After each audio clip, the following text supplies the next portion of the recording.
I was in Ithaca yesterday. Today's Tuesday. Yes, I was in Ithaca yesterday. Okay. First, I want to thank my colleagues, Senators Murray, Cardin, Durbin, for being here today. Now, first, we grieve for the people of Boulder, especially the families of the lost ones. When you think somebody kissed someone goodbye on the way to work, someone sent someone off to school, and they didn't even know it, and they'd never see them again. It's a horrible, horrible thought, and worse, of course, so bad for them.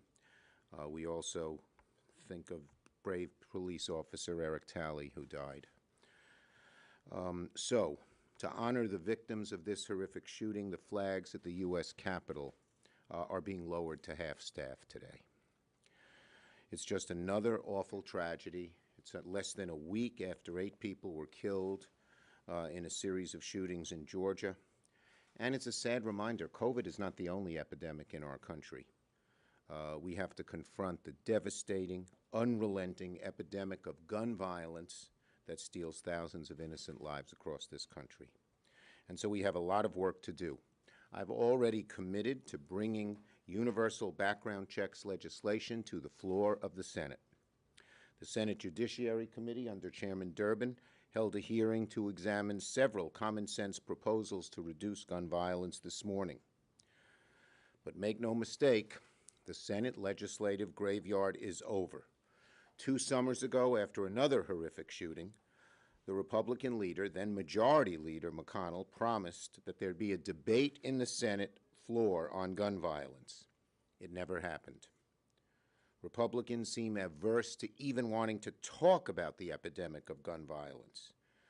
Like the start of the COVID epidemic, their strategy is to downplay and hope the problem goes away. This Democratic-led Senate will be different.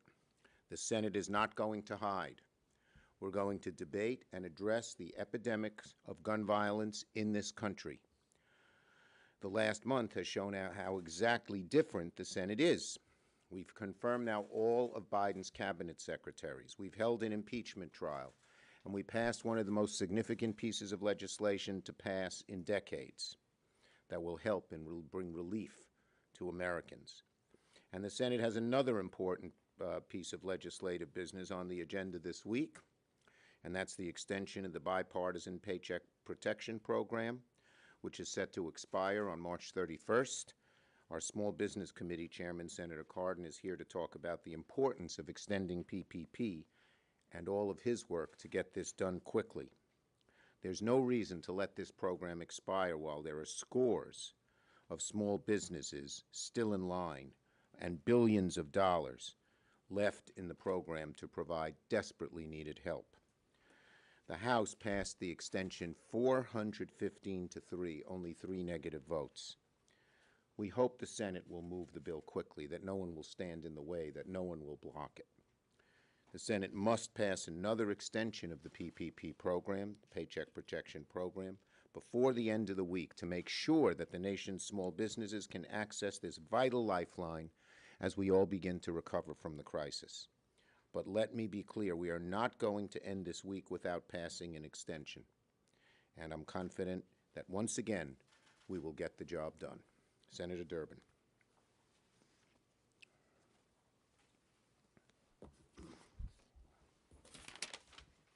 Thanks, Senator Schumer. Last week, 1 week ago today, I announced that I'd be holding today's Judiciary Committee hearing on gun violence.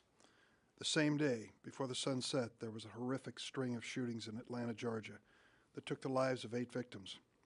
Last night, as I was preparing for today's hearings, there was another unspeakable mass shooting, this time at a grocery store in Boulder, Colorado. 10 people killed yesterday, including Boulder police officer Eric Talley, 51 years old, father of 7. It's a devastating loss. These victims and their loved ones are worthy not only of our thoughts, they're worthy of our prayers, and they're worthy of our actions. Enough thoughts and prayers. Now let's do something. This morning, one of the Republican senators, the junior senator from Texas, came in and called the hearing ridiculous theater. Well, I don't believe there's any part of it that was ridiculous. It was dead serious. as we consider these victims and so many more, 40,000 each year who die across America. Theater is a departure from reality. We're in reality, and it's called the Judiciary Committee in the United States Senate in the Congress of the United States, with the authority, and I hope the opportunity, to use that authority to make America safer.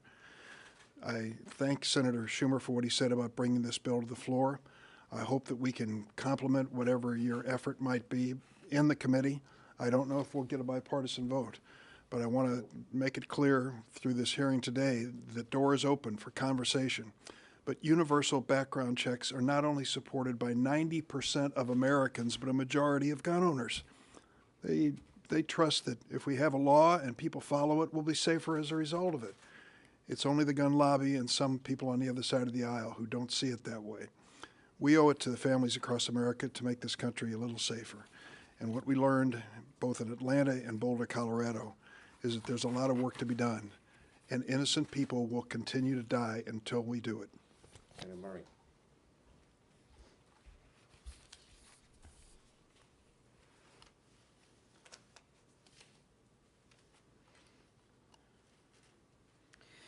My heart goes out to the families who are mourning in Boulder today, including the family of Officer Eric Talley, according to reports, the first officer who arrived to respond. To those reeling after 8 lives were lost in Georgia 1 week ago, including 6 Asian American women, and to every worker, parent, student, and every person in our country who lives each day with the preventable, unacceptable, and deadly threat of gun violence in their workplace, at school, or when they're out in their community, or even when they're home.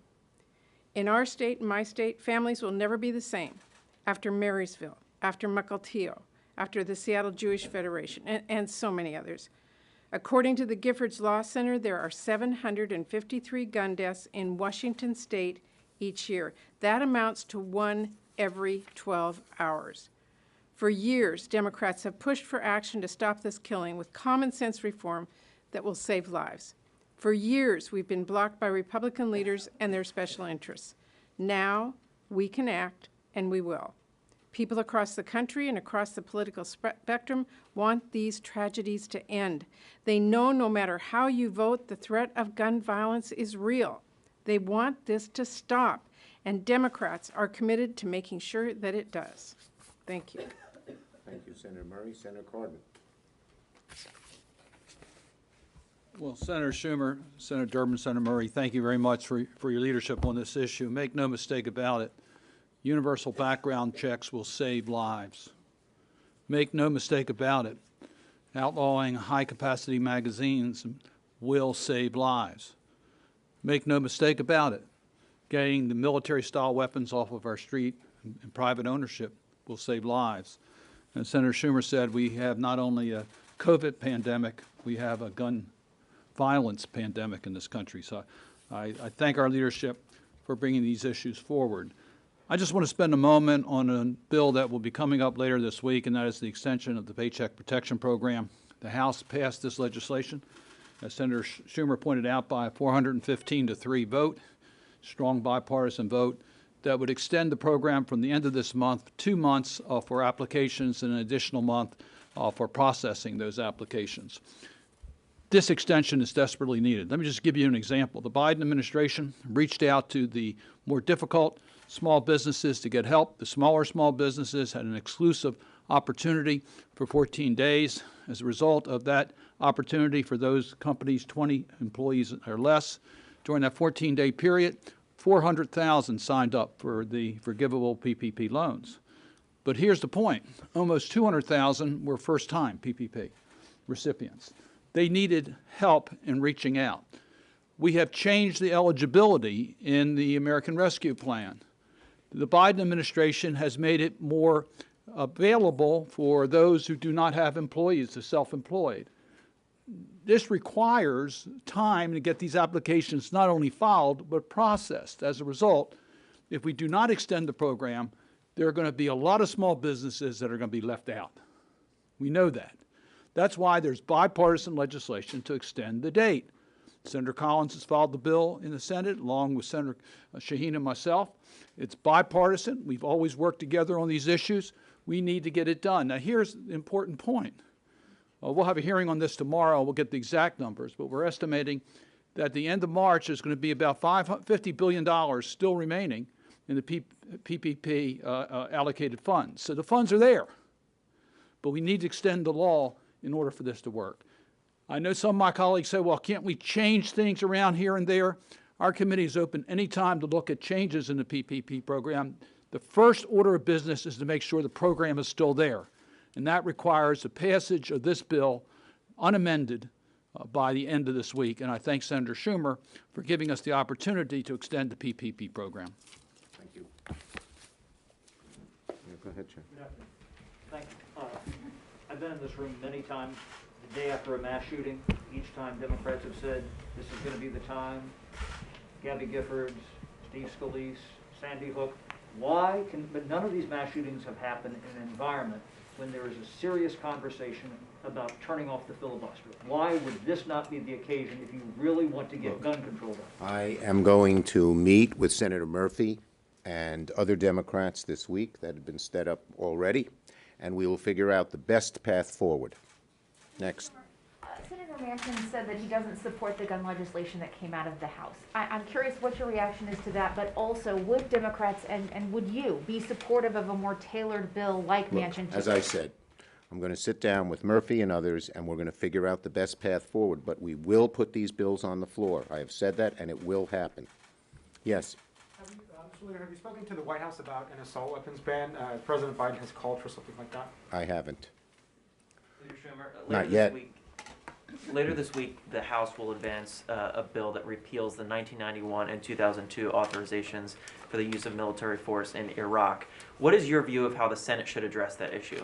Yeah, it's something that I would be sympathetic to. I think a large number of our caucus would be sympathetic to it, and we're going to discuss the way to go forward on that as well. Yes. Senator Durbin, Senator Feinstein today asked for a hearing on her assault weapons ban bill. I wondered if you're going to have one in your committee. I'm sorry, I didn't hear her request.